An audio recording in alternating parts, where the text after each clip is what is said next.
Humanity had one chance. They had one shot at survival, and I've destroyed it. I've taken their world away, and now they have to live with the consequences.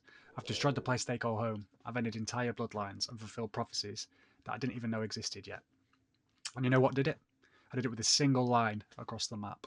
One fracture to break worlds. The Great Divide. Because you see, for me, in fantasy world building, a world, or my world specifically at least, only really start to feel alive when there's a history that can wound it.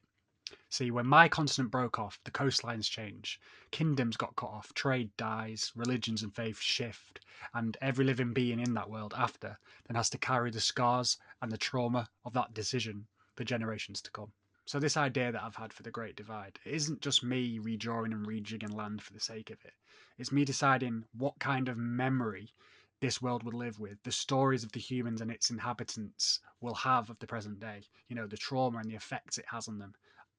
I don't know, I feel like I've gone around this entirely the wrong way. I'm definitely no expert, as we've previously discussed on videos, but I feel like I had to have a decision to make before I knew all the names and the characters and the lore as such, which is this is what made everything feel real to me. More of the things are falling into place now than they ever have with each passing day, because I have this one point in history to build from. But you see, once the break happens and uncertainty starts costing people, a harbour on the wrong side of the split, it becomes a dead end. The road that used to matter ends in the water. Whole regions stop facing inland and they start facing the sea, because that's where the food arrives, that's where the news arrives, and that's where the danger lives. That changes how you draw everything after, not because the big shapes change, just everything about the small things on the map change too. Where the cities dare to exist, where a ruined shrine suddenly matters because that's the last landmark before a crossing, where storms get their names because too many ships vanish in the same channel on the way to the ocean. That's where world building then stops being about the decoration and it starts being about the cause and effect due to the one decision I made in the history of this world. And this is the part I like and I get excited about the most, the ideas and the designing. The Great Divide can leave scars and entire civilizations with stories to tell. A jagged bay isn't just there because it looks good on paper anymore. That's, I believe, the trap of fantasy map making, drawing shapes that look good and putting them on the map for the sake of it. Now it's there because something tore it open, and the people have had to build their entire lives around the wounds of the world. So now when I place a town somewhere, or I carve a passageway through the mountain face, I'm not just needlessly filling empty space anymore. I'm asking what survives when the planet itself stops keeping its promises. The map I continued to struggle with and draw in the beginning felt empty, like I was guessing at the reasoning for places, for entire regions, for cities, castles, kingdoms. Usually, most maps grow richer the longer you work on them, but this one just kept getting emptier. I kept getting more annoyed, not in detail, not in landmass, but in the consequences. I had no reasons for what I was doing. So, what was missing? It wasn't my desire to create, nor the coastlines at the end of the land, the names that I can't settle on, but a reason, an anchor. I could continuously keep drawing bays, passes, little city marks across the map, but if nothing on the page forced anything else to change, then the map was only recording placement.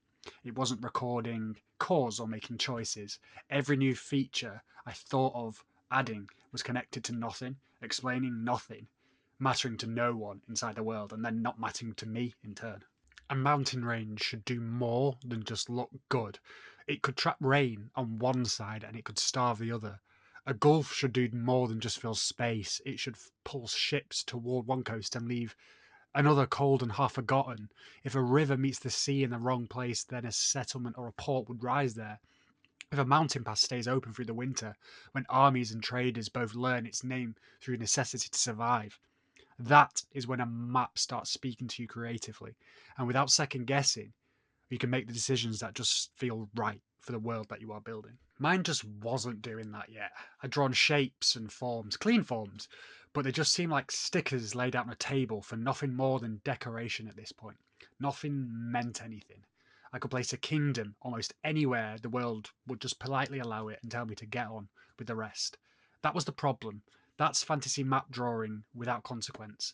Real places are inconvenient. They resist your plans. They live by the world's demands. not yours. The Great Divide happened in a single sketch session. I consider real-world examples or historical myths, the ones I've grown up obsessing over, and I thought for me to be able to create fully with intention and for it to make perfect sense, I need a starting point. An anchor, a global event that ties into my question, the one I've mentioned in previous videos. What happens when the one thing keeping humanity alive is the one bond they fear breaking the most? The bond was to the planet. I hadn't even realised it when I asked the question initially. I was thinking in terms of family, love, even faith. To be bonded to the planet itself and have that broken hundreds or thousands of years before we even meet the present day characters in this world. The bond is hanging on by a thread. The fear and trauma ripple throughout every corner of civilization. Religions prosper because of it. Kings rule through the fear due to it. What could happen to fraction the planet further? Or can it even be fixed? Suddenly, everything I placed on the map stopped being background and started asking hard questions. I guess most world builders assume destruction is something you plan carefully, something you draft and revise, but for me, breaking things fast was the one way to get my world to start bleeding history. And here's the thing, in the next video I'm going deeper into the Great Divide itself, what actually happened the moment the world broke, how it reshaped survival for every civilization that came after, and the one thing that humanity lost that day that they can never get back. Hit subscribe because that video is where this stops being a map and starts being an entire world history. But I also know not everyone has time for a 20-minute deep dive on continental drift and how it applies to my world. So I'm starting something new.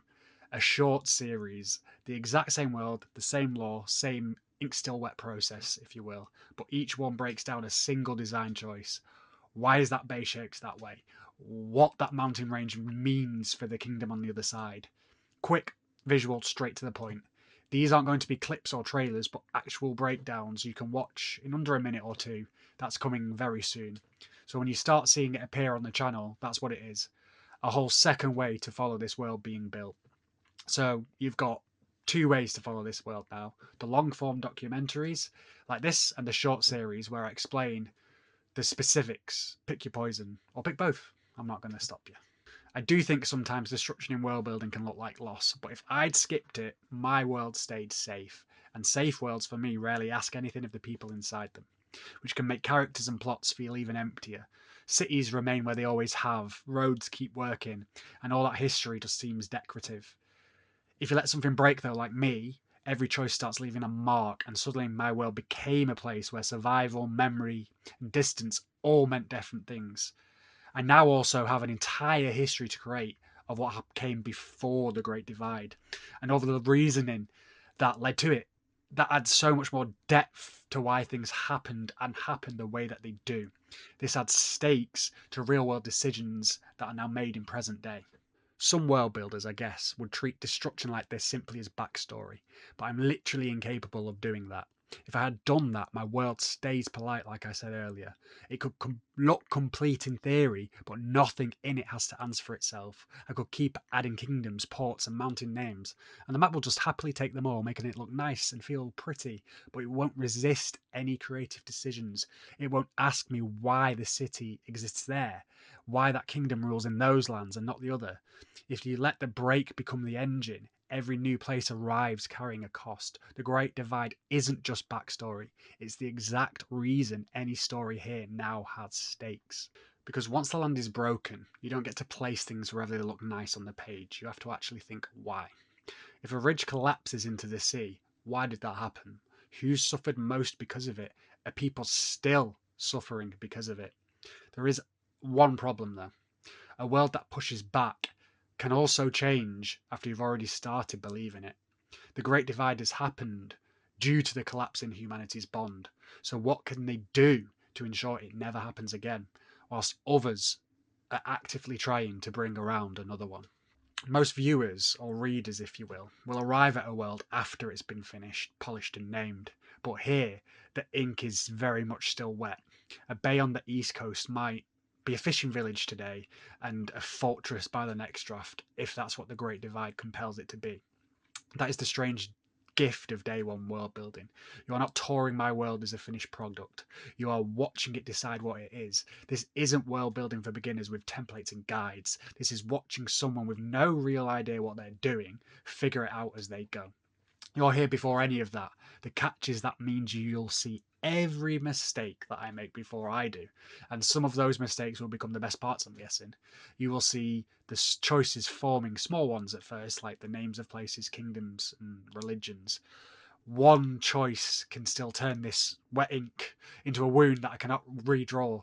Much like the Great Divide, I guess. I've committed to this planetary event now. Now, my world must suffer the consequences of my own actions. Drop your guess in the comments below. What do you think lives in the cracks between the broken continents? I will read them all, and as always, I will reply. As I've said, the next video is on the Great Divide. I'm going deeper into the fracture itself, what actually happened the moment that the world did break, how it has reshaped survival for every civilization that come after, and the one thing humanity lost that day that it can never get back. Hit subscribe because that video is where this stops being a map and starts being a history, a real event that every future story in this world has to answer to. Let's embrace our nerd life and our inner nerd selves, and as always, let's create without limits.